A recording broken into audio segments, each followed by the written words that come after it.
Gostaria de desejar uma boa noite a todos. Sejam todos bem-vindos, nossos irmãos que estão aqui presentes na Igreja do Nosso Senhor. E vocês, nesse momento, internautas que estão aí assistindo a gente através das redes sociais, sejam todos bem-vindos a mais uma noite de estudos proféticos. Profecia para o tempo do fim. E como é bom ter você junto conosco, né? E aproveitando, quero dizer a vocês que compartilhem para que mais pessoas sejam abençoadas. Amém? E neste momento que estamos aqui reunidos, eu gostaria de convidar uma pessoa muito especial, né, o meu instrutor bíblico, que me deu estudo bíblico, o nosso irmão Joel Salles. Vem aqui, meu irmão, por favor. Meu irmão, como é bom lhe receber aqui na casa de Deus. Seja bem-vindo.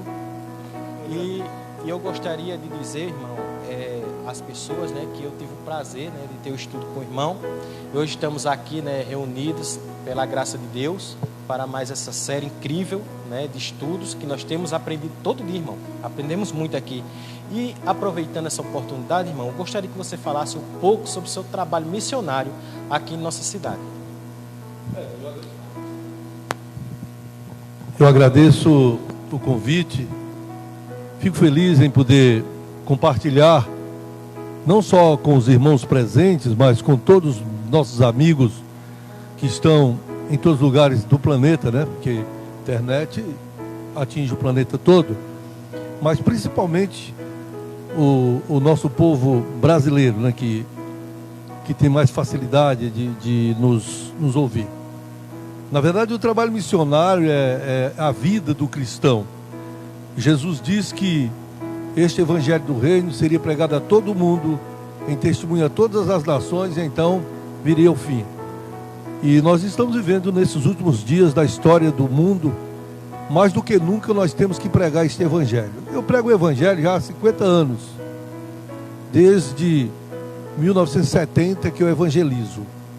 Ultimamente, esses 8 anos para cá, eu tenho me dedicado só a evangelizar. E graças a Deus temos visto o resultado desse trabalho.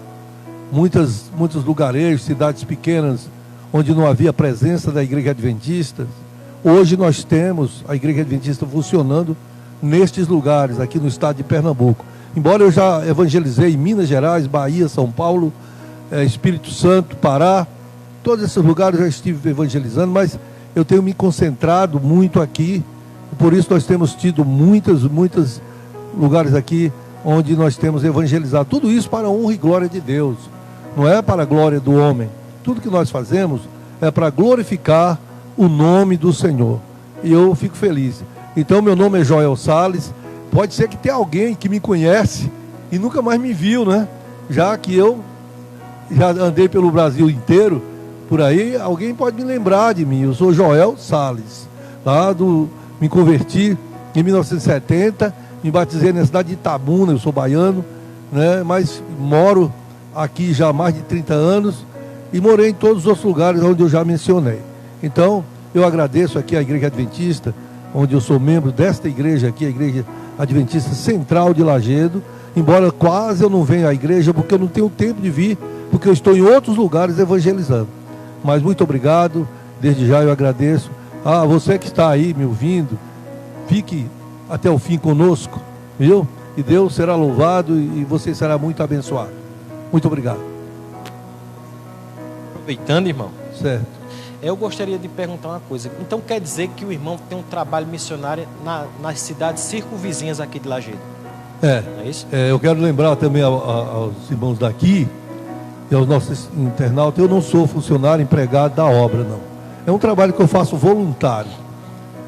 Alguém pode perguntar, e como é que você sobrevive disso, se é voluntário? Quando a gente faz a obra de Deus, a gente não pergunta de que eu vou viver. A gente sai pela fé. E Deus proverá. E Deus tem provido, e eu sou muito grato a Deus por isso. E eu sou grato a Deus porque Deus faz a obra dele, é Deus quem faz. Porque Ele usa os seus filhos como instrumentos em suas mãos. Nós não temos que exigir nada, nós temos que fazer. Deus proverá. Essa é a resposta. Amém. Mas já aproveitando, já que nós estamos falando um pouquinho sobre a questão missionária, Certo. eu estou aqui, irmão, com o estudo bíblico. Vou entregar aqui em suas mãos, certo? Esse estudo aqui que eu apresentei já quase todas as noites, eu tenho apresentado. Eu vou até aqui mais perto um pouquinho para mostrar para as pessoas que estão nos assistindo esse curso aqui, ó, certo? Esse curso aqui de Apocalipse maravilhoso.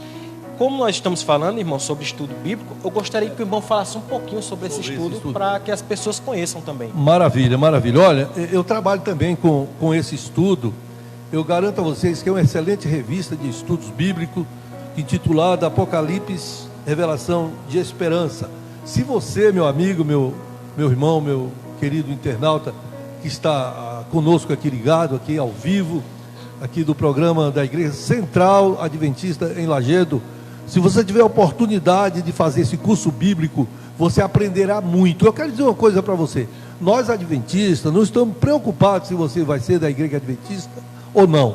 A nossa preocupação é que você conheça a palavra de Deus e seja obediente a Deus. É isso. A nossa salvação está ligada na nossa obediência ao Senhor. Então, se você tiver a oportunidade, meu amigo, de procurar uma igreja adventista do sétimo dia, por que eu digo isso? Porque é a igreja adventista que detém esse curso. O Apocalipse é gratuito, você não paga nada. Olha, nenhum material de evangelismo na igreja adventista é comprado. Tudo você recebe gratuito para que você possa aprender. E ainda mais, é designado para você um instrutor bíblico que vai te orientar, ensinar a palavra de Deus. Está entendendo? Para que você possa conhecer melhor a palavra do Senhor. Então procure fazer o curso, o Apocalipse, pela Igreja Adventista do sétimo dia. Amém. Ô irmão, então quer dizer que esse curso é inteiramente grátis? Sim, de graça. Então isso é um presente da Igreja Adventista. Um presente, ainda eu disse, né? Oferecendo um instrutor que não custa nada aos nossos alunos da Bíblia. Amém. Glória a Deus por isso. E é bom ressaltar, né, como nós estamos falando aqui da Igreja Central, talvez alguém aqui de Lagedo que nos conheça, entre em contato com a gente através do WhatsApp, coloca teu número aí de telefone, endereço, ou entre em contato com a gente e peça esse curso que nós vamos entregar aí na sua casa, ok? E aí eu me ofereço, irmão, se for nessa região aqui, não muito distante, porque eu ficaria difícil para mim, mas nessa região nossa aqui, de Lagedo, circunvizinhança, então se você precisar da minha presença, da minha ajuda, para poder lhe instruir, lhe orientar, estarei à sua disposição. É só entrar em contato e o irmão Dejaí vai falar, olha, a pessoa disse que quer uma visita sua e eu vou visitar essa pessoa, tá certo? Muito obrigado. Então quer dizer que é só bênção, né, irmão? Só bênção. Amém. De Deus. Glória a Deus. Louvado seja Deus. Só bênção. Mas eu quero que o irmão fique aqui mais um pouquinho com a gente, porque eu gostaria de convidar o nosso irmão Valdomiro, certo, que ele vai cantar um louvor especial hoje ao nosso Deus. Tá bom. Irmão Valdomiro.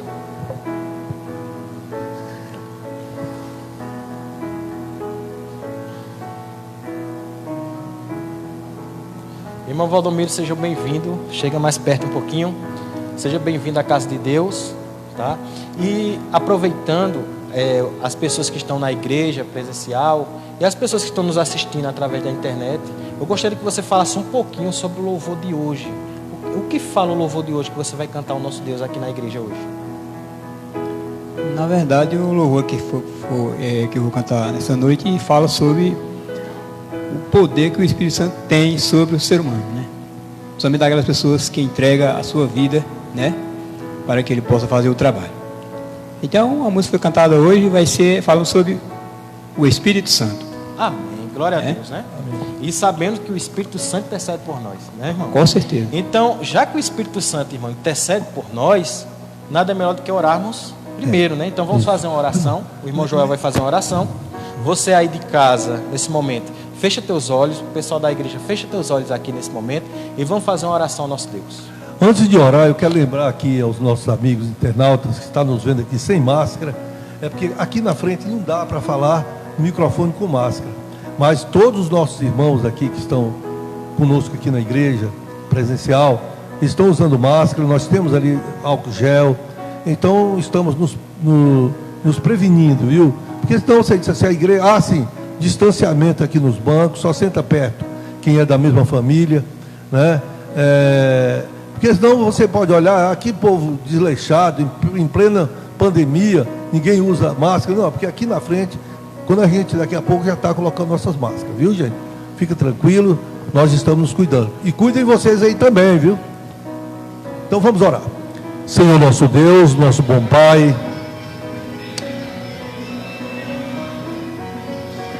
nós agradecemos ao Senhor nesse momento por tua grande misericórdia em nosso favor. Queremos neste momento, Senhor, que os nossos pensamentos estão elevados ao teu trono, pedir que os anjos do Senhor se façam presentes nesta hora. Pedindo também que o Senhor abençoe os nossos irmãos, amigos, nossos queridos internautas que estão nos vendo através do Facebook e através do YouTube.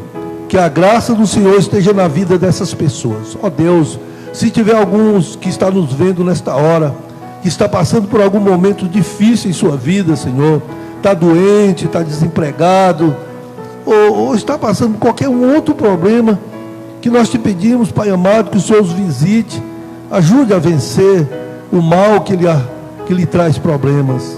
Pai querido, abençoe, cuide dessas pessoas que estão nos vendo, Senhor.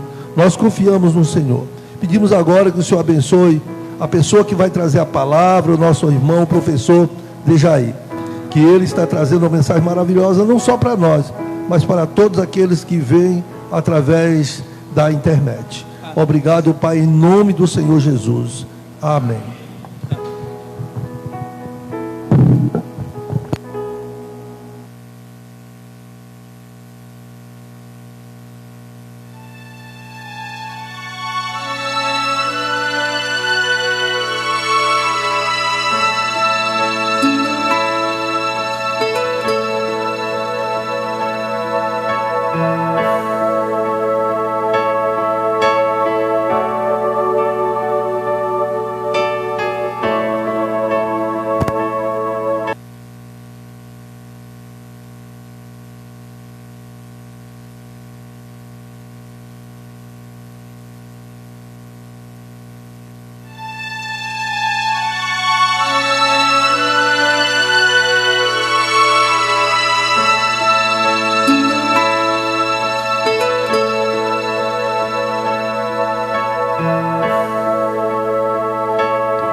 Preciso de ti.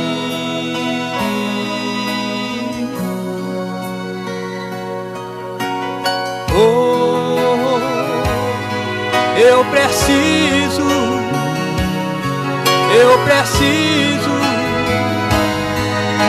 preciso, Senhor.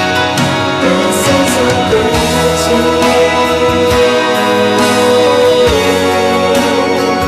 Preciso de ti.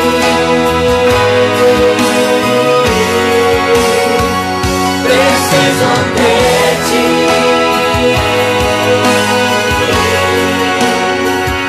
Preciso de ti.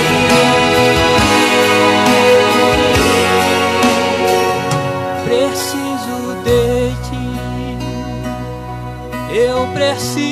ti. Eu preciso de ti.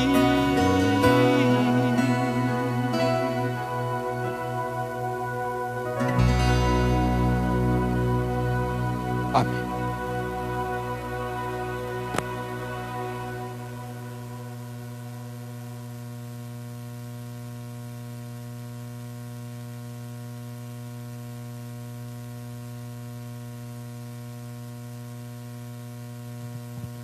Boa noite, igreja. E boa noite também a você, internauta, que vem nos acompanhando. Que a bênção do céu pare sobre todos nós. Amém? Hoje eu tirei minha máscara antecipado. Digo, bom, já que eu estou isolado, estou sozinho, então eu vou entrar logo sem máscara. É menos sufocante aqui para nós, viu? Bom, meus queridos, eu estou feliz, eu estou satisfeito. Porque você, internauta, está nos dando esse prazer, está nos dando esse privilégio de ser instrumento nas mãos de Deus. Amém, meu irmão? Porque quando a gente vê que a igreja em si, ela tem a dificuldade de se locomover da sua casa até a igreja, mas a gente percebe que a igreja também... Obrigado, garoto. Queria ter um filho assim, viu? Brincadeirinha.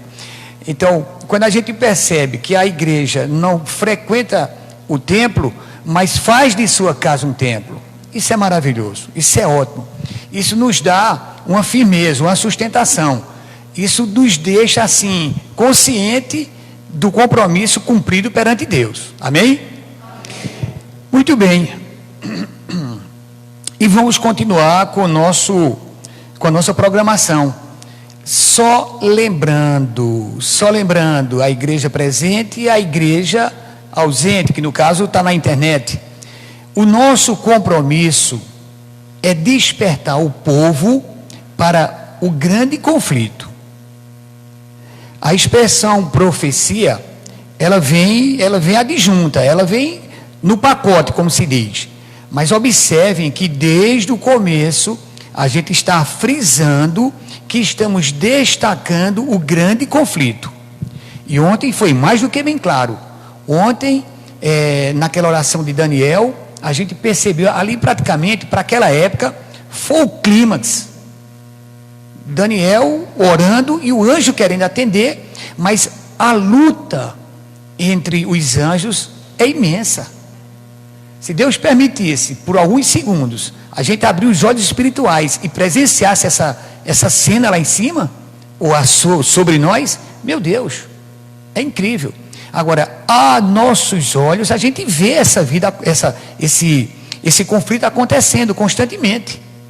Pessoas se dedicando ao mal e pessoas se dedicando ao bem. E esse confronto, ele ficou terreno entre os próprios humanos. Por que eu estou tocando nesse assunto agora, como introdução? É para que você, na internet ou aqui na igreja, não venha com aquela ansiedade de profecia. A profecia está vindo junto, mas o contexto geral é despertar para o grande conflito. E eu destaco aqui nesse momento o seguinte: me passaram um vídeo lá de São Paulo, internet, né? E esse vídeo era um grupo de pessoas, maior parte dos 40 para baixo, gritando o nome de Satã. Ei, ei, ei, Satã é nosso rei. Eu lhe pergunto, eu tenho esse vídeo guardado, eu fico até temeroso em trazer para a igreja e passar aqui dentro. Mas observe um detalhe: se eu presencio um grupo de pessoas invocando o nome do nosso inimigo, como eu não posso atentar para o grande conflito? Só se eu quiser verdadeiramente fechar meus olhos para isso. Mas é um grande conflito. Ou seja, a força do mal encontra empecilho porque a força do bem é maior do que ela, sobre nós. Mas aqui na terra, meu irmão, o desejo carnal pelas coisas do mundo está levando a maioria do povo a tomar partido pelo inimigo, pelo mal. Então eu vejo visivelmente esse conflito acontecendo aqui. Olha, e preste atenção a esse detalhe: não é à toa que Jesus disse assim: eu não vim trazer paz, eu vim trazer guerra. Que expressão é essa de Jesus? Eu vim trazer guerra? Mas não. É porque, por exemplo, na minha casa, eu, minha esposa e 3 filhos. Só um exemplo: eu e minha esposa adota a servir ao Deus do céu. Mas eu posso ter 3 filhos que, por causa da faculdade, se afastaram da palavra. Olha a guerra dentro da minha casa. Eu e minha esposa lutando para tentar mostrar a meus filhos que eles precisam vir para esse lado de cá. É ou não é o grande conflito? Não tem como esconder. Só uma particularidade, abrindo e fechando parênteses bem rapidinho. Esse é um dos motivos que os judeus não aceitam Jesus como Messias. Aí você vai dizer: mas Jair, uma besteira dessa? Pois é, eles não têm argumento. Aí diz: não, está na Bíblia que o Messias vai trazer um reino de paz. Esse Jesus, ele mesmo disse que ia trazer guerra. Prestou atenção? Até nos detalhes você vê o grande conflito. Curiosamente, nós vamos passar a nossa primeira transparência, e nessa transparência, já que aproveitando que falamos dos judeus, os judeus que eram os oráculos de Deus, na profecia das 70 semanas, eles perderam esse privilégio. Eles deixaram de ser os oráculos de Deus. Preste atenção, eles não deixaram de ser povo de Deus. Enquanto existia um fôlego de vida em qualquer ser humano, ele ainda tem chance de ser povo de Deus e ir para o céu. Então, os judeus, eles perderam esse privilégio. E está nas 70 semanas que estudamos ontem. Não foi assim? Ou seja, quando se cumpriu os 490 anos da profecia das 70 semanas, os judeus não se converteram a Deus. Eles se converteram ao Deus dele, não ao Deus do céu. Porque se eles convertessem ao Deus do céu, eles tinham compreendido através das profecias que Jesus era o Messias. Infelizmente, perderam esse privilégio. Já que estamos falando de judeus, enquanto ele coloca a primeira transparência, olha outra particularidade. Quando Jesus estava lá com Herodes, ele disse assim: bom, eu tenho aqui Barrabás E Jesus? Não, queremos Barrabás. Mas não teve jeito, ele fez tudo para poder salvar Jesus. Assim, humanamente falando. Quando não teve mais jeito, ele disse: pô, vou lavar minhas mãos pelo sangue desse inocente. Mas eles disseram: que caia sobre nós o sangue dele, nós e nossos filhos. Não foi assim? Não é assim que os judeus disseram com Jesus? Meu irmão, não precisa você ir para o outro lado do mundo, não. Basta você pegar a história. Veja o desacerto dos judeus. Na verdade, os judeus vieram tomar um fôlego agora, 1948. Vieram tomar um fôlego. E assim mesmo, esse fôlego é com constantes guerras com os palestinos, justamente. Então, que caia sobre nós o sangue dele. E cai o verdadeiro. Olha para aí como é que está. Fala, meu irmão.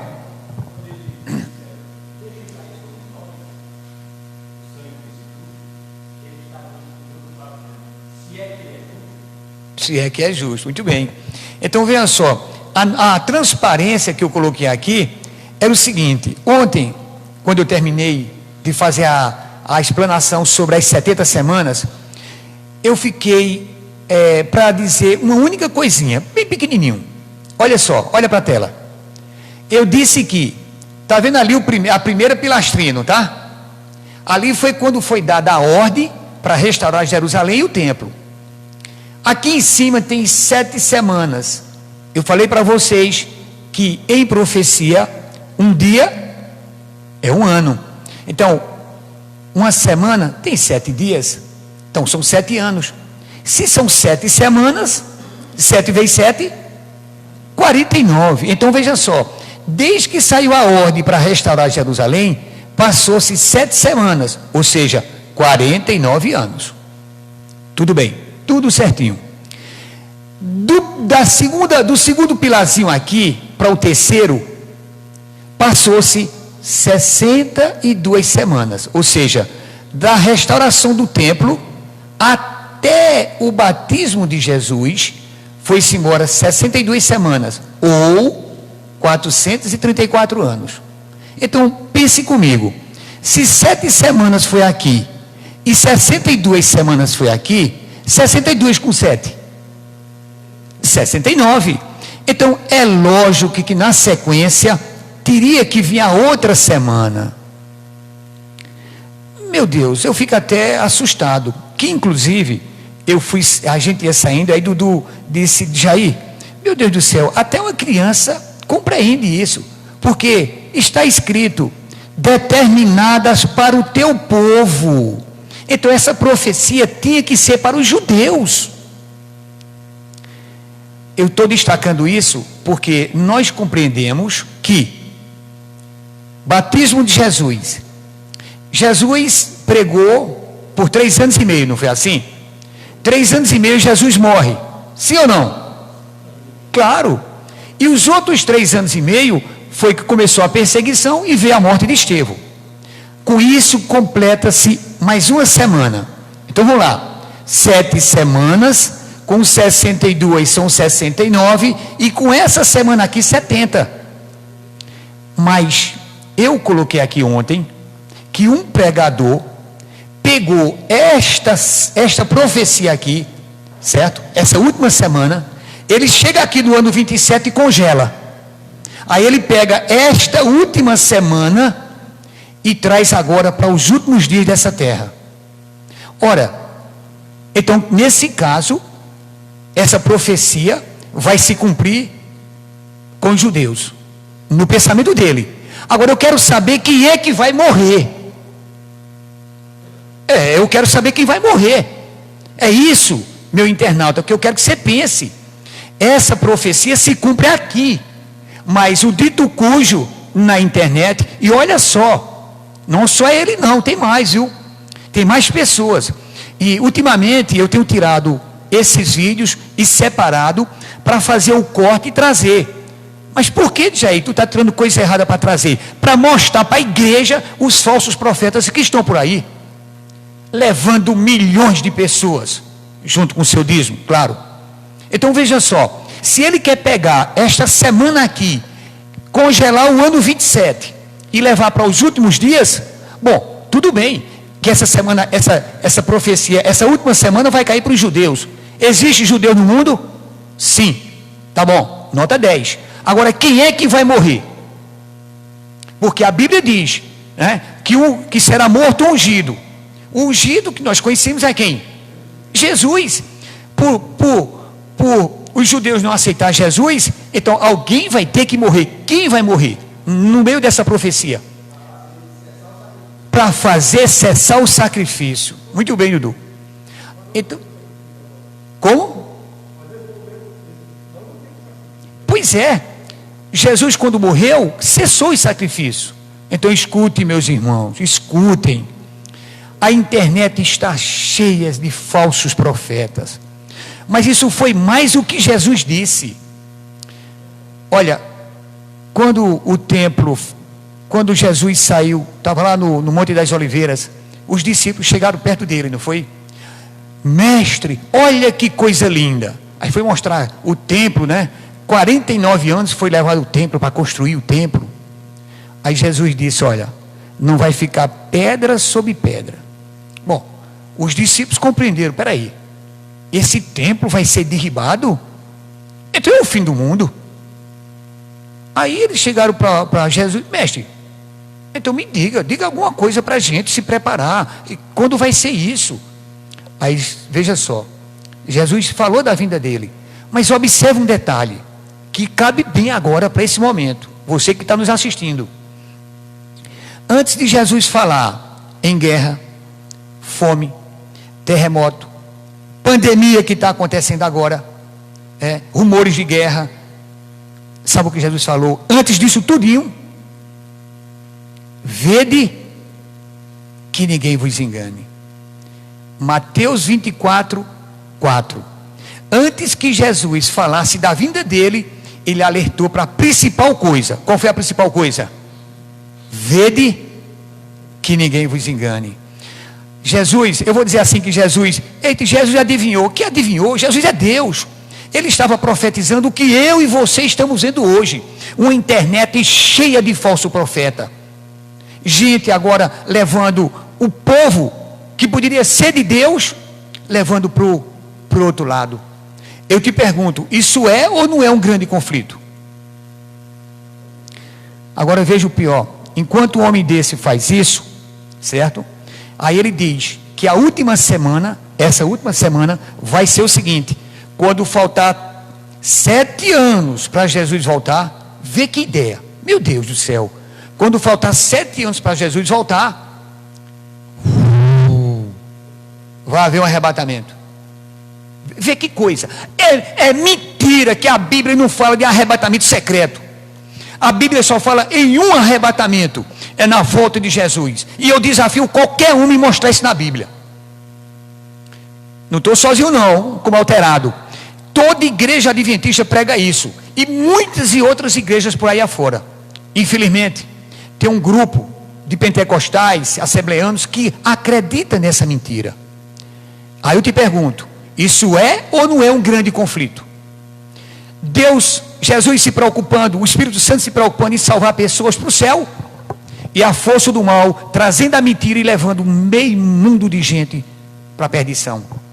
Porque se Jesus disse, vede que ninguém vos engane, como primeira preocupação, é porque o engano leva à perdição. Era só esse detalhe que eu queria falar. Muito bem, Dudu, foi mais por causa de você, que quando você disse, Jair, é para o povo judeu. Aí eu digo, eu preciso colocar isso agora no início dessa pregação. Então, meu irmão, vamos voltar agora à segunda parte que nós temos que fazer. Substitua pronto, está aqui. Eu não sei, você que está aí na internet, eu não sei como é que este quadro aparece para você. Se aparece claro, se aparece escuro.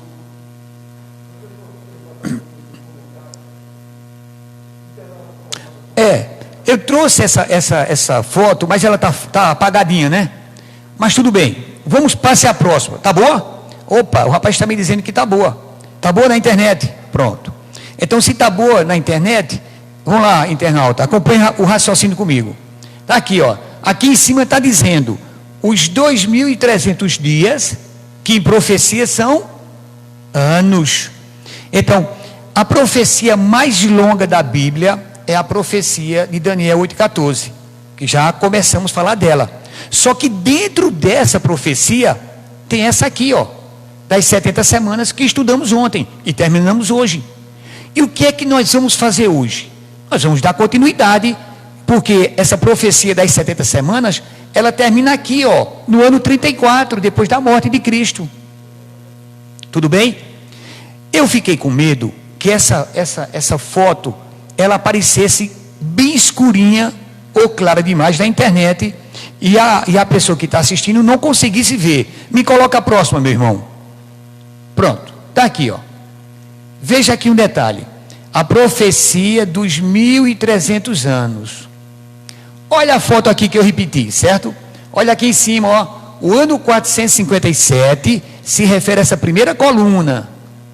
O ano 408 se refere à segunda coluna, que esse espaço aqui foi a construção do templo.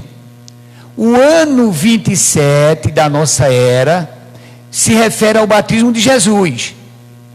O ano 31 está aqui, a morte de Jesus, e o ano 34 está aqui com a morte de Estevão, que nós já estudamos essas 70 semanas, ok? Então, o que vamos fazer hoje? Vamos tentar explorar o período que vai de ano 34 ao ano de 1844. É um desafio. É um desafio, num curto tempo. Isso dá pregações para uma semana. A gente vai condensar aqui em 1 hora no máximo. Vamos lá. Me coloque aqui, meu irmão, a segunda tela. A próxima tela. Pronto, está aqui. A segunda tela que nós vamos estudar, presta atenção, está aqui, ó. O ano 34 da morte de Jesus até o ano 1844, quando termina as 2.300 tardes e manhãs. A pergunta é o seguinte: o que foi que aconteceu do ano 34 ao ano 1844? Ou seja, 1844, nós estamos o quê? Há 170 e alguns anos, né? Pronto. Então pense comigo. Hoje, se você voltar 176 ou 7 anos, você vai baixar, vai chegar em 1844. E nós vamos agora tentar estudar esse período. O que foi que aconteceu nesse período? E o mais interessante, o que foi que aconteceu em 1844 que tanto a igreja adventista prega? Você vai se surpreender hoje. Vamos lá. Então, ano 34, o que foi que aconteceu nesse período? Bota a próxima tela, meu irmão. Está aqui, ó. A segunda parte da 2.300 tardes e manhãs que nós vamos estudar. Então, ano 34, na morte de Estevão, mais 1810, chegamos a 1844, quando terminou a profecia. Então, nós vamos estudar o que foi que aconteceu em 1810 anos depois da morte de Jesus. Coloca o próximo, irmão. Pronto, está aqui. Uma das coisas que aconteceu neste período foi as 7 cartas. Está aqui, ó, as 7 cartas do Apocalipse. Que eu vou falar porque é bíblico, né? Que, não vou citar nome, claro, que tem pregadores que são futuristas e diz que isso está no futuro. Tem pregadores que são preteristas e jogam para o passado. A igreja adventista é historicista, ou seja, a Bíblia, a história confirma a Bíblia. E hoje você vai ver isso. Do ano 34, depois da morte de Jesus, para cá, as 7 cartas do Apocalipse se encaixam nesse tempo. Certo? Está aqui, ó. Vamos fazer um pequeno esboço disso aqui. Veja só. Eu tenho aqui 1, 2, 3, 4, 5, 6, 7 datas. Por que datas? Sabe por quê? Porque isso, para um grupo de religiosos, isso é unanimidade. As 7 cartas, ela tem 2 significados. Ela tem um significado de alertar o povo daquela igreja naquela época. E o segundo significado é que ela tem um período que ela agora está nos advertindo. Então, serviu para aquele tempo, e é como se Deus, vou usar minhas palavras, é como se Deus pegasse o tempo, depois de Jesus, dividisse em 7 etapas até Jesus voltar.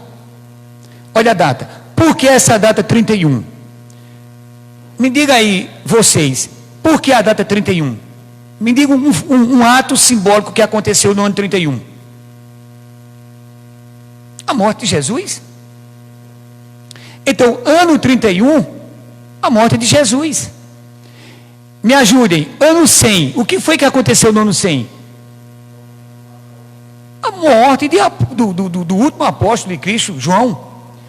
Além disso, as visões do Apocalipse.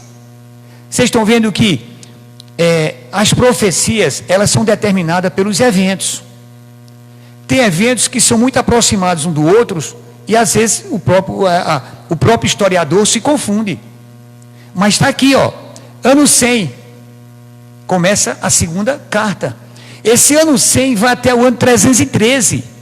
Eu pergunto, por que o ano 313?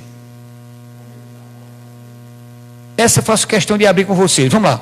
Abra sua Bíblia no livro do Apocalipse. Abra sua Bíblia, internauta, no livro do Apocalipse. Você vai para o capítulo 2.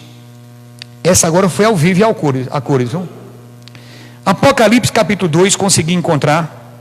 Não estava na programação essa não, viu? Essa entrou agora. Apocalipse capítulo 2. E você vai para o verso 9. Aliás, minto, 10. Apocalipse capítulo 2, verso 10. Veja uma profecia que se cumpriu dentro das cartas e no período que nós estamos estudando. Está aqui, ó. Apocalipse capítulo 2, verso 10. Por que a data de 313, né? Está aqui, ó. Não temas as coisas que tens de sofrer. Eis que o diabo está para lançar em prisão alguns dentre vós, para ser disposto à prova. E tereis tribulações de quê? 10 dias. Olha o que Jesus diz: ser fiel até a morte, e dar-te-ei a coroa da vida. 10 dias. Dias em profecias são anos. Então, o que é que a história nos conta? Isso aqui foi uma das primeiras profecias que eu anotei na minha Bíblia. A profecia conta que o Império Romano começou com Tibério, aliás, foi Domiciano, começou com Domiciano, uma perseguição implacável, não mais aos judeus, agora aos cristãos, que os judeus estavam se afastando, porque estava morrendo tudo, e agora estava passando para os cristãos. Então, veja só, começou no ano 303, com Domiciano, o imperador Domiciano, um decreto para exterminar tudo que se referisse ao cristianismo.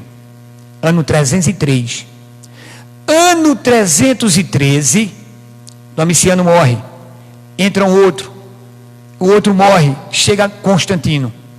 Aí Constantino disse: não, para. Eu estou guerreando com os bárbaros que estão invadindo Roma. Além disso, eu tenho que matar os que estão dentro de Roma. Então, Constantino deu uma pausa. Quando Domiciano fez o decreto, era para matar, e os bens que aqueles tivessem, seria para quem matasse. Entra Constantino, me lembrei, começou com Domiciano, deu uma sequência com Trajano e terminou com Constantino. Durante esses 10 anos, quase é extinto o cristianismo na terra. Então, veja aqui a profecia: e tereis tribulação de 10 dias, ou seja, 10 anos. E a história conta exatamente, foram 2 decretos, o decreto de Nicéia e o decreto de Milão. Então, esses 10 dias a história conta que justamente nessa época aqui, na carta de Éfeso, aconteceu isso. Então você vem para a tela agora, está aqui, ó. O ano 313 foi o ano em que Constantino acaba com a perseguição aos cristãos, devolve o poder de culto dos cristãos, livre, sem perseguição. Está aqui, uma profecia se cumprindo aqui, que se cumpriu. E está onde? Está aqui, ó, dentro das cartas. Bom, eu já tenho o ano 31, o ano 100, o ano 313. Agora, e o ano 538? Por que essa data? Ano 538. Essas datas, elas têm que ter um simbolismo muito grande para que elas estejam ali.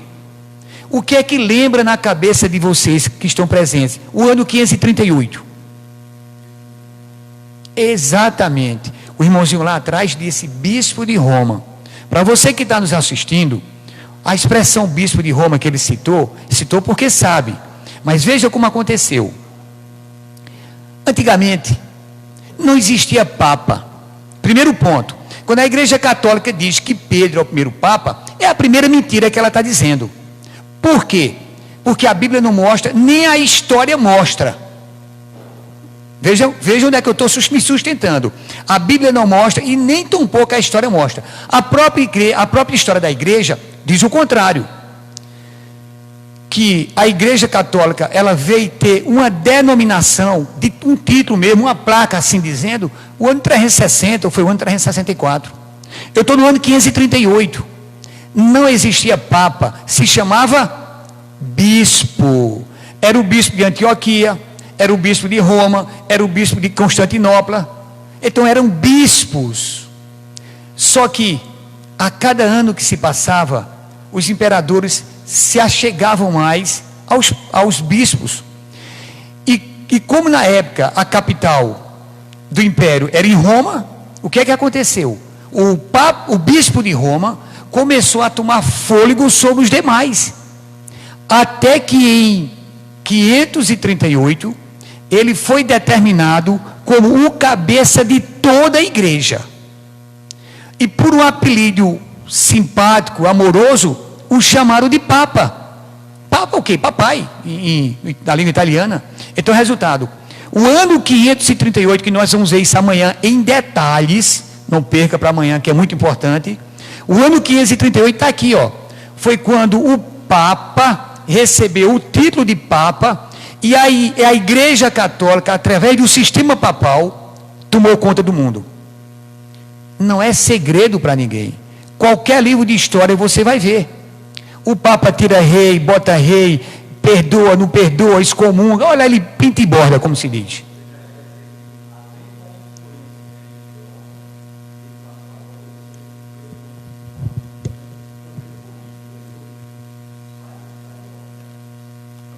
O que é que meu irmão disse? Ele apenas antecipou alguma coisa de que vai ser amanhã, mas nota 10. Ele está dizendo que o Papa, ele recebeu o poder temporal. O que é isso? O poder do mundo. O poder de mandar reis e tirar reis. Isso aqui é uma verdade. Então, ele agora já estava com todo o poder religioso em mãos. E a partir de 538 agora, através de um decreto, vou mostrar tudo isso amanhã, ele agora tem um poder temporal. Então, o ano 538 para nós cristãos foi importante. Por quê? Porque surgiu um poder unificado na mão de um só homem, o Papa.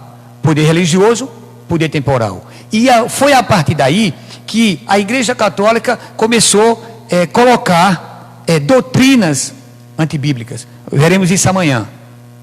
Bom, e o ano 517? O que é que significa aqui o ano 1517? A Reforma Protestante. Veremos isso amanhã também, em detalhes. Eu apenas antecipei, não sei nem porquê, mas tudo bem. 1517 foi quando Lutero, o único que conseguiu, em Assembleia Geral, ganhar da Igreja Católica. Ou seja, não ser queimado. Para nós, isso foi uma tremenda vitória. Nós cristãos, claro. 1517. 1798, para você, qual é, historicamente, profeticamente, em termos de profecia, claro, biblicamente, o que é que tem para você, o que é que vem na mente o ano de 1798? A queda desse sistema, a prisão do Papa, Veremos tudo isso amanhã. Vamos lá. Ano 1844. Pronto. É sobre esse ano 1844 que vamos falar daqui a pouco. Meu irmãozinho, coloca outra transparência aí. Estamos com as cartas do Apocalipse. Qual seria a próxima? Os selos do Apocalipse. Estão vendo que para falar, para parar e estudar todas as cartas, aí a igreja teria que abrir o espaço aí mais 2, 3 dias para a gente ver detalhes. Lembrando que a gente não está explorando o lado profético, estamos explorando o lado do grande conflito. E dentro dessas cartas aqui, é só conflito entre o bem e o mal, constantemente. Então teríamos que passar mais tempo estudando. Bom, mas eu estou dizendo para vocês o que foi que aconteceu entre o ano 34 e 1810 e 1844. Aconteceu os 7 selos, está aqui, ó. Certo? Bota a próxima, meu irmão, para não perder muito tempo. As trombetas também estão dentro desse período. Engraçado, sabe o que é? É que tem um adventista, esse eu vou dizer o nome dele, que já disse até em outros detalhes. Ele se chama Samuel Ramos. Ele se diz adventista, que eu acho que não é. Ele criou já um ministério para ele. Ele criou o seu canal, a sua igreja, o seu sistema. Ele diz adventista. Mas como é que você pode ser adventista, Samuel Ramos, se você discorda da doutrina adventista? Então quer dizer que Deus revelou a você o futurismo.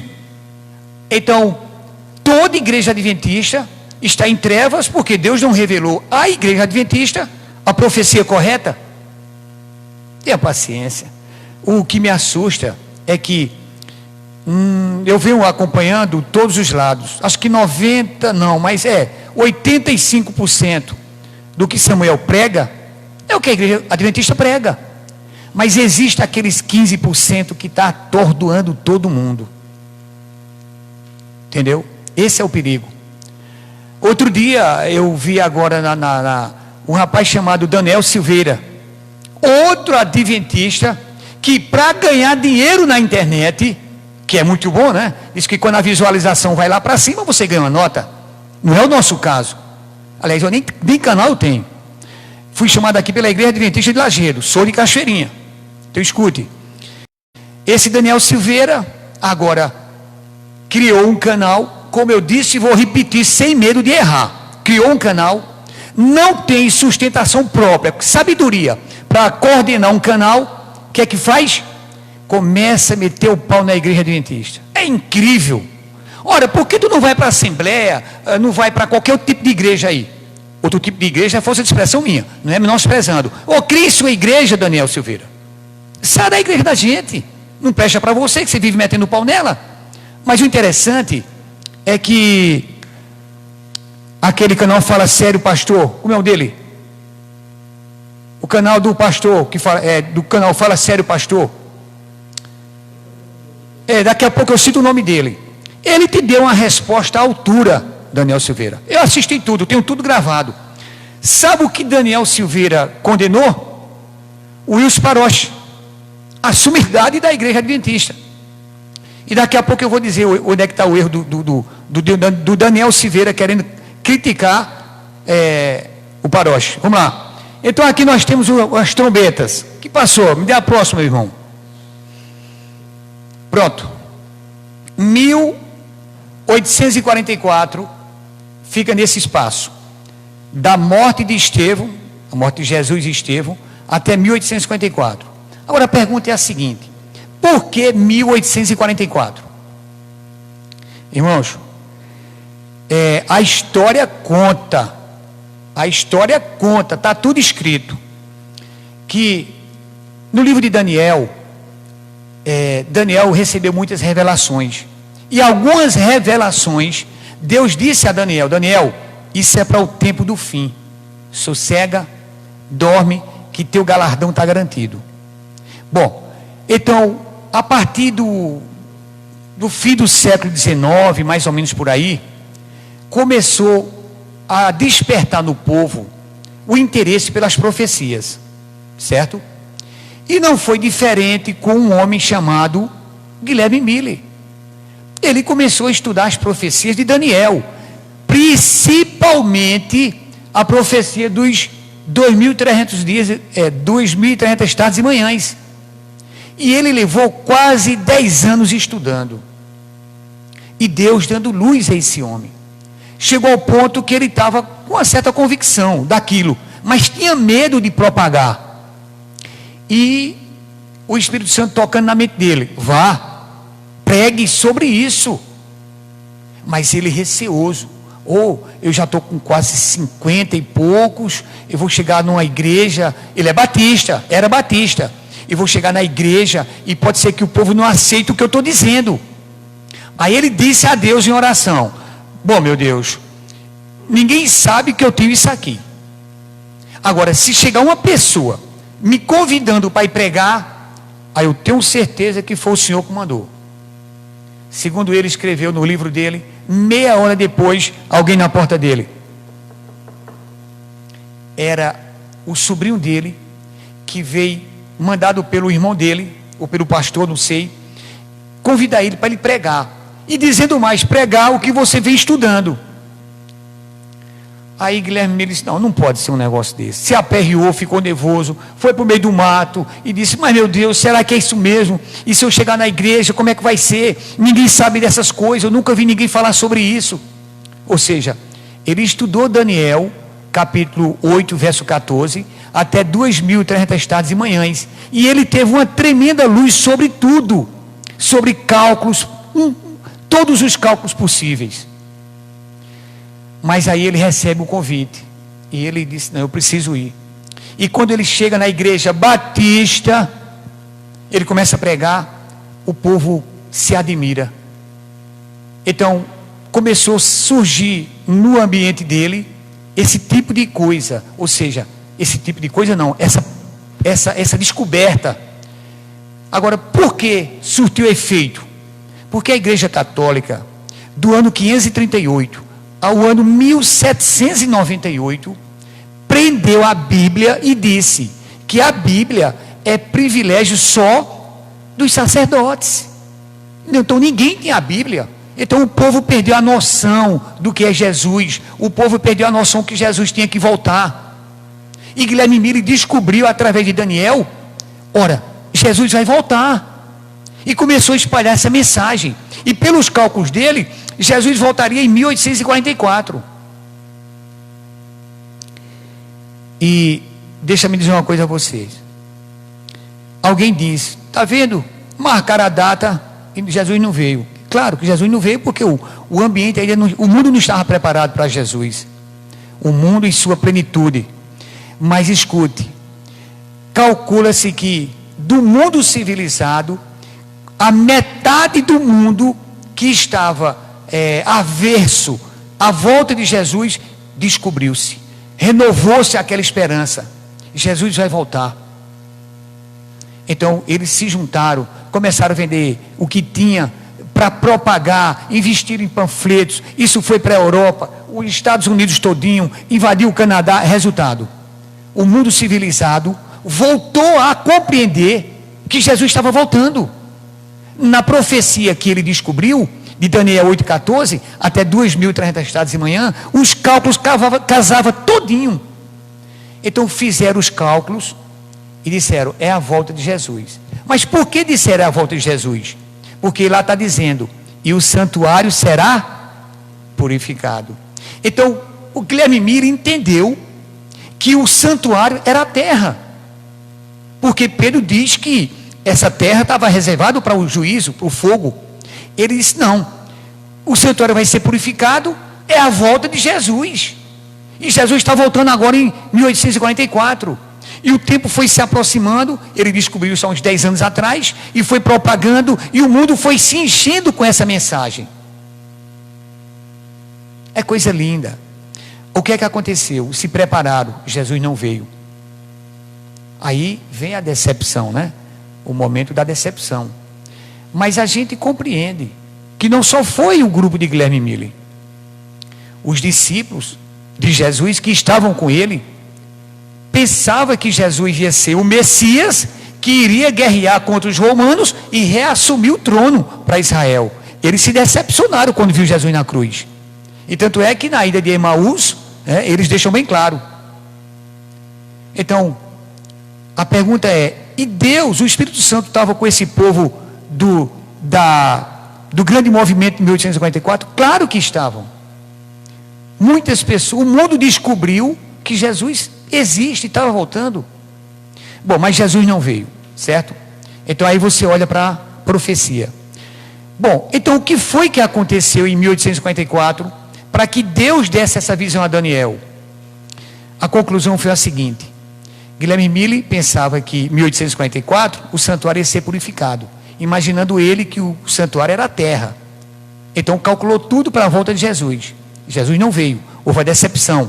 Porém, um grupo de pessoas continuou a estudar. Disse, não, mano, tem alguma coisa errada. Reestudaram todos os cálculos, tudo certinho. Aí se aperrearam. Então esse grupo começou a aumentar.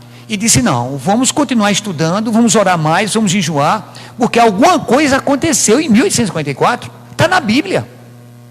Então um deles teve uma visão e disse, olha, não é que Jesus vai voltar em 1854.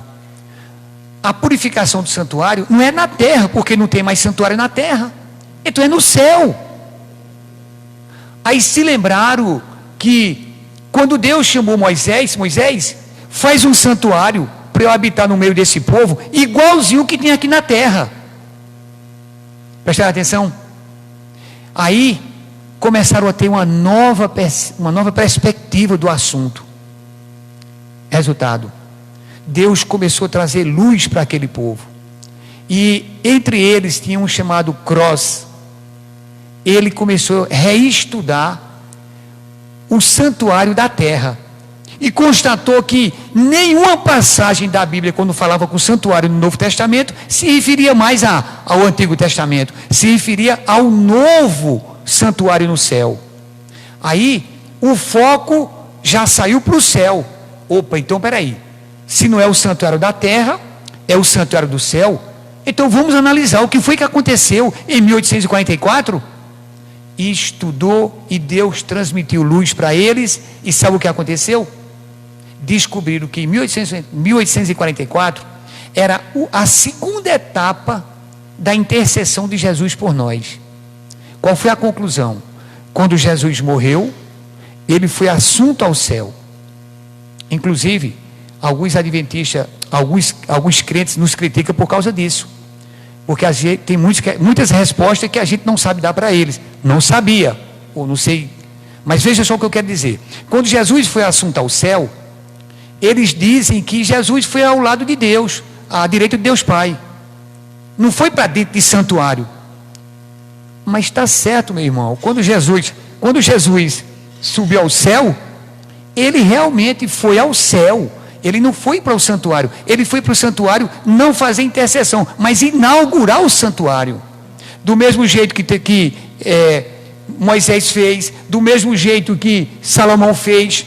Então, em 1854, quando Jesus foi assunto ao céu, ele foi inaugurar o santuário celestial. Porém, depois disso, ele sim começou a exercer a primeira função dele de sacerdote. Então, da assunção de Jesus até 1854, Jesus intercedeu por nós como o sacerdote fazia esse trabalho. Agora, descobriu também que conforme o santuário celestial, começava também o juízo investigativo, a partir de 1844. Mas eu queria trazer uma transparência para vocês, para nos ajudar. Vamos lá, meu garoto, me traz a transparência. A primeira lá fora do PowerPoint. A primeira fora do PowerPoint. Para você compreender o que aconteceu no santuário terrestre, para saber como foi que aconteceu no céu. A transparência vai nos trazer uma imagem do santuário terrestre, certo? E você vai ter uma ideia de como funcionava o santuário terrestre, para você ter ideia de como vai funcionar o santuário celestial. Nada aí, garoto? Espera um pouco. Desculpe aí a minha precipitação. Então, irmãos, esse foi o desenrolar de tudo que vem acontecendo. Então, olha aqui uma coisa interessante. Aqui você vê o sacerdote, o que fazia o trabalho no santuário terrestre, o diariamente era esse. Esse aqui é o sumo sacerdote que uma vez por ano entrava no santuário. Me dê a próxima, garoto. É esse trabalho aqui que Jesus está fazendo. Jesus, até 1854, estava fazendo o trabalho de sacerdote no lugar santo. A partir de 1854, ele agora está como sumo sacerdote e juiz. Você tem a próxima? Pronto, está aqui, ó. Observe um detalhe. Quer me mostrar algo anterior, a outra? Para que eu vá com mais a outra? Aí, pronto, presta atenção. Aqui é o santuário que Deus pediu que Moisés fizesse. E disse a Moisés, é igualzinho como está no céu. Então, como funcionava? Olha aqui, ó. Antigamente o pessoal pecava, está vendo aqui, ó, na entrada da porteira, o pessoal pecava, trazia um animalzinho, e aqui de lado, ó, está vendo aqui de lado, onde a pessoa vem, se ajoelha aqui, está vendo? Coloca a mão na cabeça do cordeiro, confessa os pecados, degola o cordeiro. E o sacerdote, olha quantos sacerdotes. Esse sacerdote, eles só ministravam no lugar santo. Eles não poderiam ir para o Santíssimo. Então, diariamente acontecia isso. Agora, veja como funcionava. Eu peguei o cordeirinho, levei para o pátio. Então, chamei o sacerdote, botei a mão na cabeça do cordeirinho, confessei o pecado. Aí o sacerdote disse, vai ser estrangulado. O sangue daquele cordeiro era pelo sacerdote jogado lá no véu do santuário. Então, o meu pecado foi transferido para o cordeirinho, e o sangue do cordeirinho, através do sangue do cordeirinho, o meu pecado agora foi para o santuário. Aí você vai dizer, mas por que isso?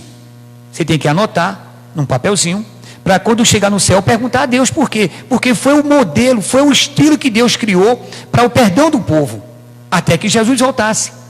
Bom, porém, quando era uma vez por ano, aqui, ó, essa parte coberta tem duas repartições. Agora, garota, é com você. Me dê o outro. Aí, pronto. Aquele santuário coberto, olha, tem duas salas. Uma para aqui, do véu para trás, e uma do véu para frente.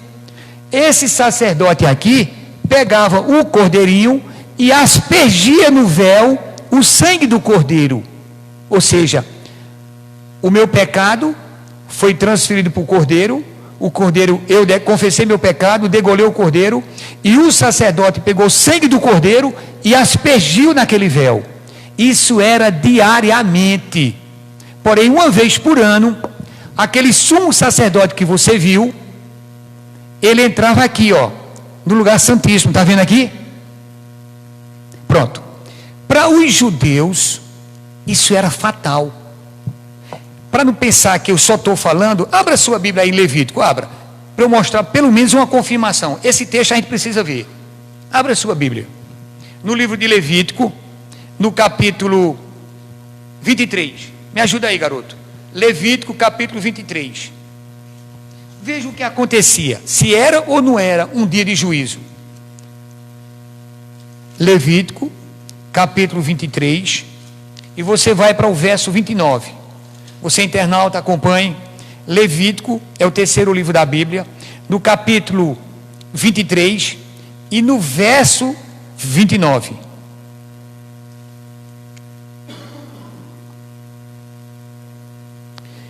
Levítico 23, 29. Pronto. Comigo está aqui. Levítico 23, 29. Olha o que é que diz. Em relação ao dia da expiação. Aquele quando o sumo sacerdote entrava naquele repartimento. Olha aqui, ó. Porque toda alma que nesse dia, no dia que o sumo sacerdote entrava no lugar santíssimo, se não afligir, será o que? Eliminada Prestou atenção? Então, uma vez por ano, aquele sumo sacerdote ia fazer expiação por todos os pecados que estavam o ano todinho jogado naquele véu. Aquele véu era retirado e era posto outro. Entendeu? Agora, o que é que acontecia? O sumo sacerdote fazia a expiação por todos os pecados cometidos durante o ano todinho. Prestou atenção? Que para eles era um dia de juízo. Entendeu agora? Pronto. Você com esse conhecimento, agora você volta aí, garoto, para aquela tela onde tem as duas repartições. Entendeu até agora? Eu espero que você tenha entendido. Esse era o ritual do santuário terrestre.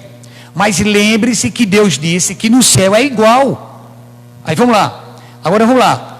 Jesus agora, depois de 1840, Jesus quando subiu ao céu, na ascensão dele. Assim que Jesus chegou no céu, ele foi para o santuário inaugurar o santuário. Por isso que ele ficou à direita de Deus Pai. Porém, após a inauguração do santuário, Jesus agora entra na primeira fase como sacerdote. Olha aqui, ó. Do jeito que o sacerdote trabalhava diariamente com os pecados, Jesus, até 1854, diariamente estava intercedendo por nós. Vamos lá. Agora chegou aqui o ano de 1844. Então, o que aconteceu em 1844? O santuário foi purificado. Lembre-se que no Antigo Testamento, uma vez por ano, aquele santuário era purificado. Como? O sumo sacerdote entrava no lugar santíssimo, fazia a expiação por todos os pecados. Então, na profecia, o santuário seria purificado em 1844. Então, um deles teve a visão de que Jesus parou de interceder pelo povo na sua primeira fase como sacerdote. Jesus agora é sumo sacerdote, ele está aqui dentro. Não é que Jesus está preso, pega Jesus, amarra lá dentro, ele não pode sair. Não é assim. É o sistema, é como se fosse assim, o trabalho de Jesus por nós, é a intercessão dele. Não é que ele vai ficar preso ali dentro. Eita, arranja uma cadeira para Jesus ficar preso aqui dentro. Não, pelo amor de Deus, você não pode limitar Jesus a isso, é certo? Isso foi o plano da redenção que Deus elaborou para nós. Agora vamos lá. Então, 1844, o santuário será purificado, certo? Uma vez por ano, o santuário da terra não era purificado? Uma vez por ano? A mesma coisa aqui. Então, por que 1854? Porque Deus deu a profecia a Daniel.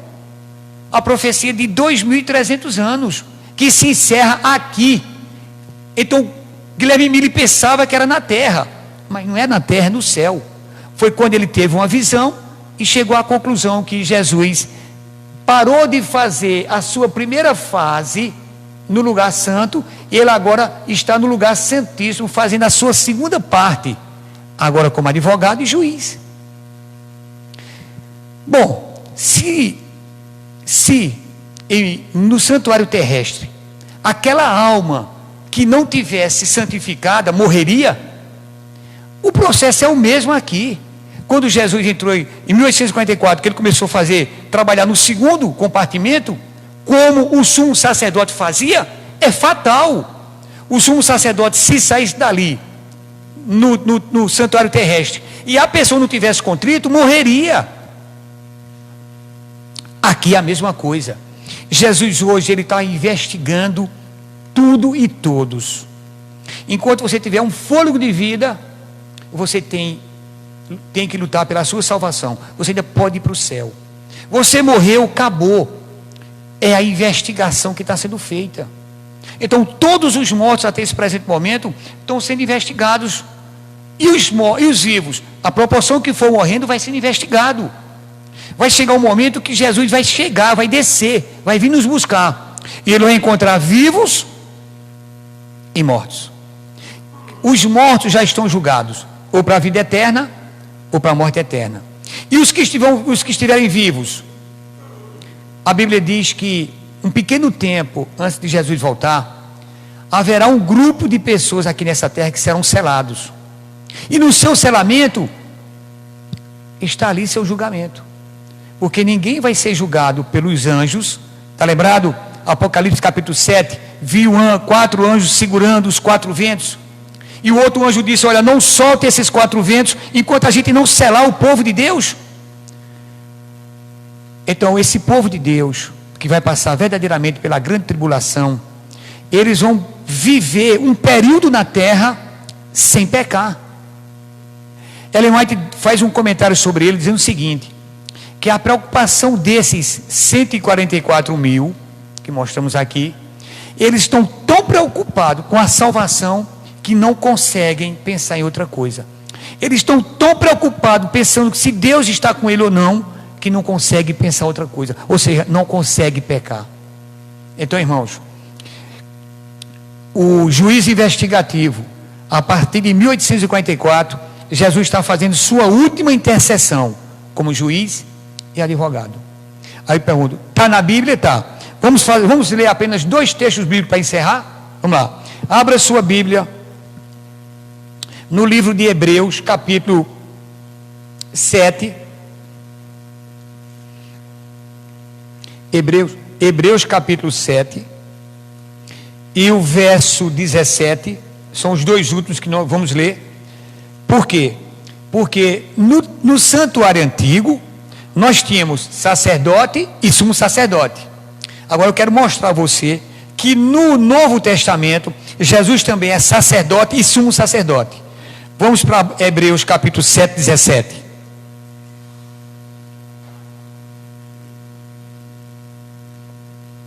Hebreus 7, 17 diz como? Está aqui, ó.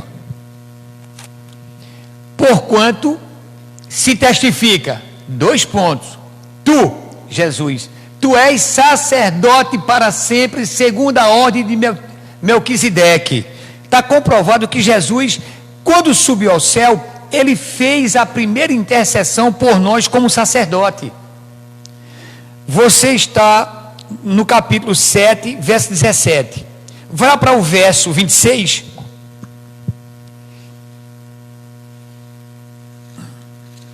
O verso 26 e 27, para a gente encerrar.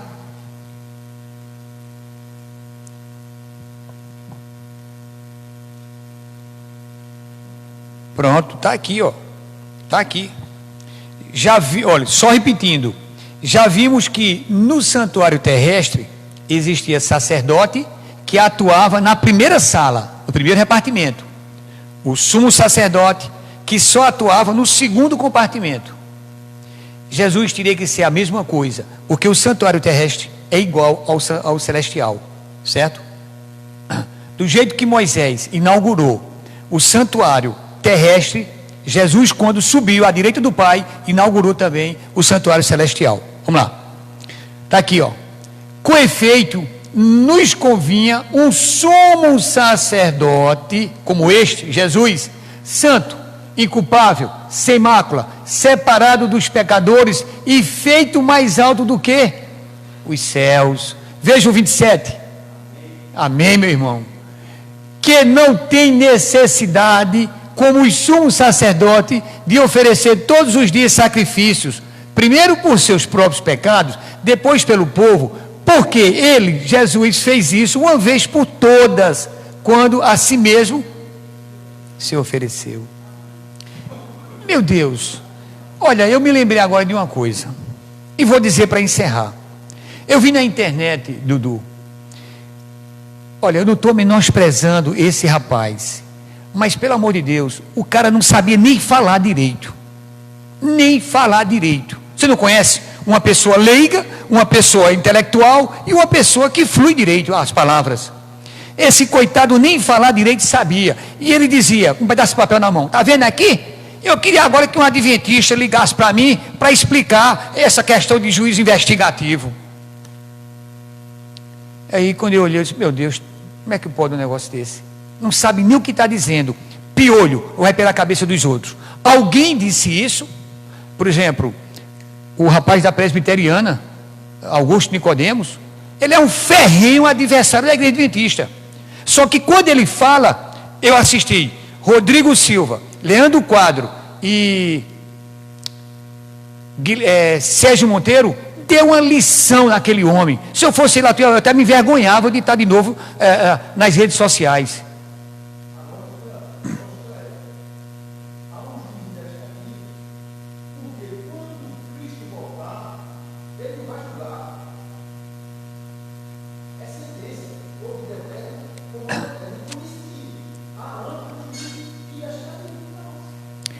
O que é que um... Fala, meu irmão.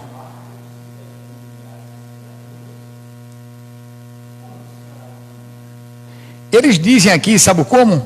Está aqui, ó. Ele diz assim, que depois disso virá o juízo. Acabou. Ou seja, não diz nada. Não, vai haver um juízo. Como se processa o juízo?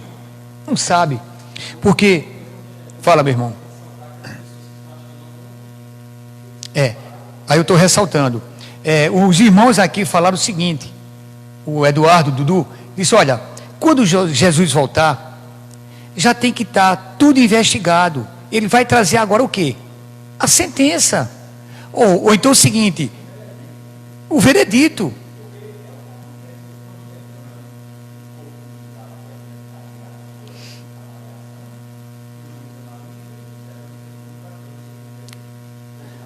Exatamente.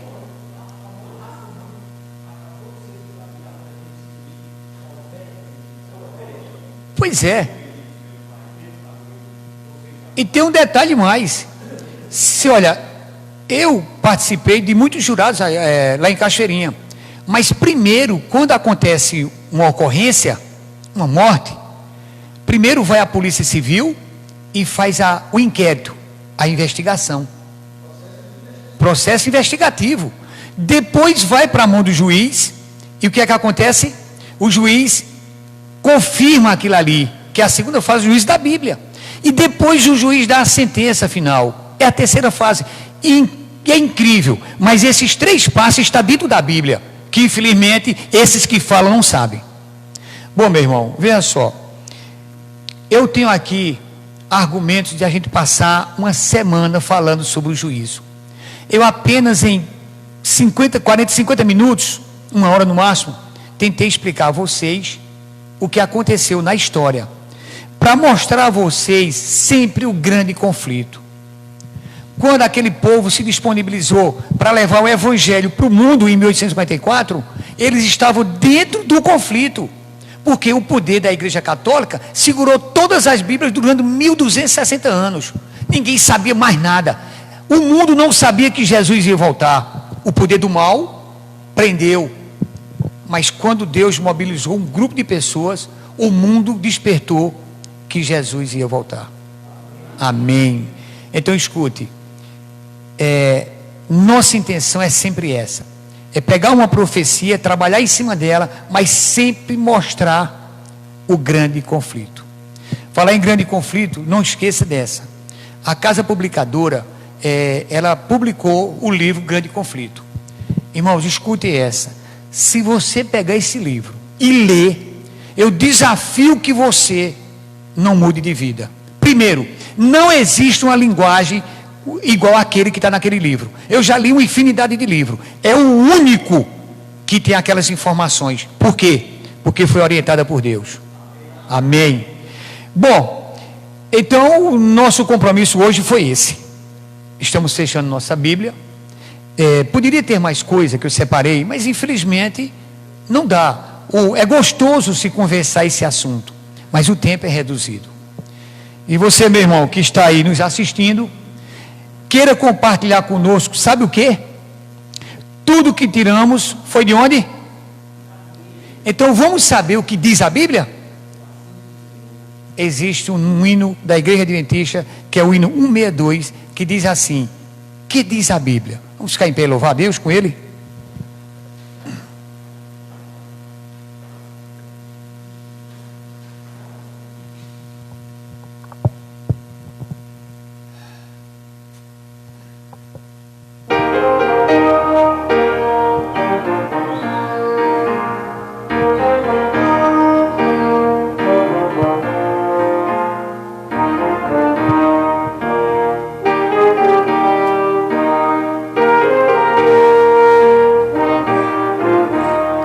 Vamos louvar.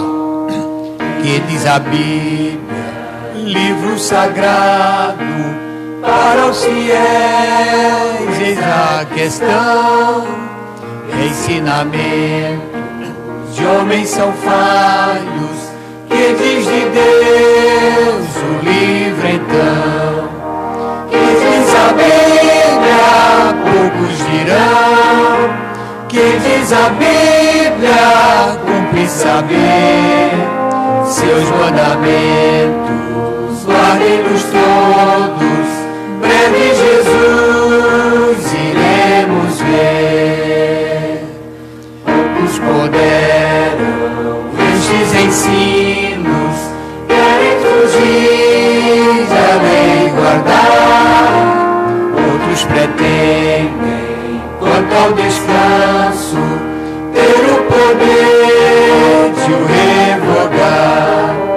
Que diz a Bíblia, poucos dirão, que diz a Bíblia, cumpre saber, seus mandamentos, guardem-nos todos, breve Jesus iremos ver. Ao vir o Mestre, há de saudar-vos, vós que pisais a sua lei, há de achar-vos justificados ao meditar e responder. Que diz a Bíblia, poucos dirão, que diz a Bíblia, cumpre saber, seus mandamentos, guardem-nos todos, breve Jesus iremos ver. Amém? Vamos orar ao nosso Deus mais uma vez. Santíssimo Deus, mais uma vez estamos elevando nossa prece ao céu, agradecendo muitíssimo, meu Deus, porque o Senhor está usando os meios de comunicação para que esse evangelho chegue aos 4 cantos do mundo. Essa é a profecia que está se cumprindo para os últimos dias, meu Deus. O Senhor deixa claro em sua santa palavra que quando esta mensagem verdadeira chegar aos 4 cantos dessa terra, Jesus irá nos buscar. E nós estamos, meu Deus, com muita expectativa desse dia. Nos prepare, nos capacite, porque se esse tempo de espera for curto, nós poderemos ver Jesus voltando. Se esse tempo for longo, nos dê força, meu Deus, para não nos desviarmos nem da direita nem para a esquerda da Tua palavra. Por isso é que nós estamos aqui, servindo de instrumento em Tuas mãos, cada vez mais, meu Deus, trazendo as novidades que o mundo não quer que nós façamos isso.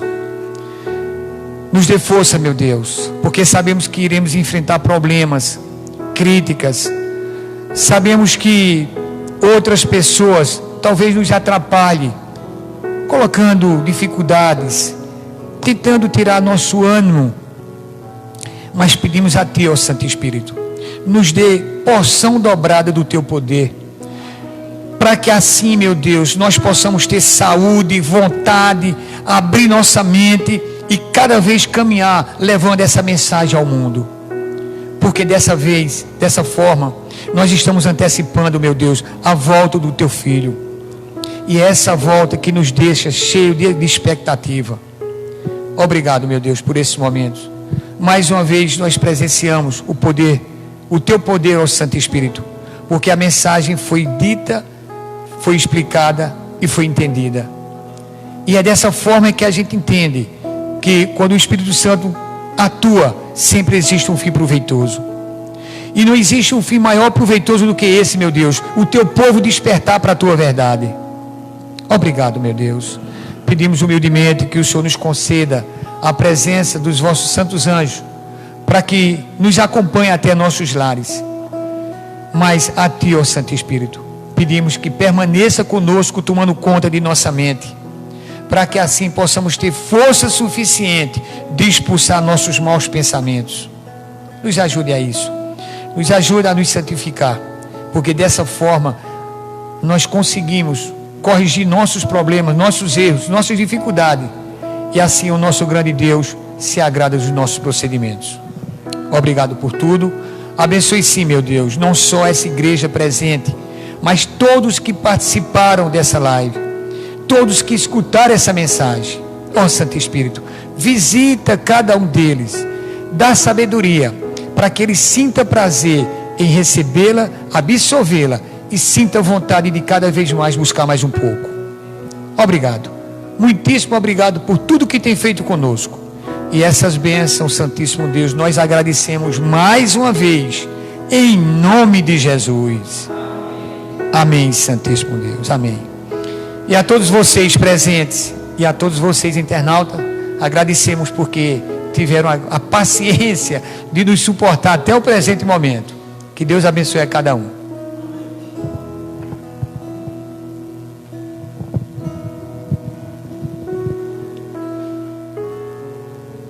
Nós queremos, neste momento, despedir os membros desta igreja para os seus lares. Ao mesmo tempo, queremos também despedir-nos de vocês, telespectadores, agradecidos pela atenção, dizendo, entretanto, que esta foi apenas a 4ª noite destas palestras que temos tido aqui na Igreja Central, Adventista Central de Lajedo, por nosso irmão Elias, Dejaí Elias. Ok? Vocês estão convidados para estarem conosco novamente amanhã. E nós agradecemos desde já a participação de vocês. Entretanto, gostaríamos que você tivesse bem distinto em sua mente qual o teor destas palestras. O grande conflito cósmico entre nosso Senhor Jesus Cristo e seu arqui-inimigo Satanás. Qual é a evidência que, como seres humanos, nós temos deste conflito? É a de que este conflito, o cenário deste conflito está aqui na mente de cada um de nós. Nós somos seres morais, feitos à imagem e semelhança do nosso Deus, e a maior evidência que nós temos deste conflito cósmico entre nosso Senhor Jesus Cristo e Satanás é que desde amanhã, quando nos levantamos, até a noite, quando nos recolhemos para dormir, nós questionamos os nossos próprios atos, as nossas palavras, as nossas relações humanas com o nosso semelhante. Entende? Isso é uma demonstração de que nós estamos envolvidos neste conflito cósmico. Boa noite a todos e estejam convidados para que amanhã estejam juntos conosco e que Deus os abençoe a todos.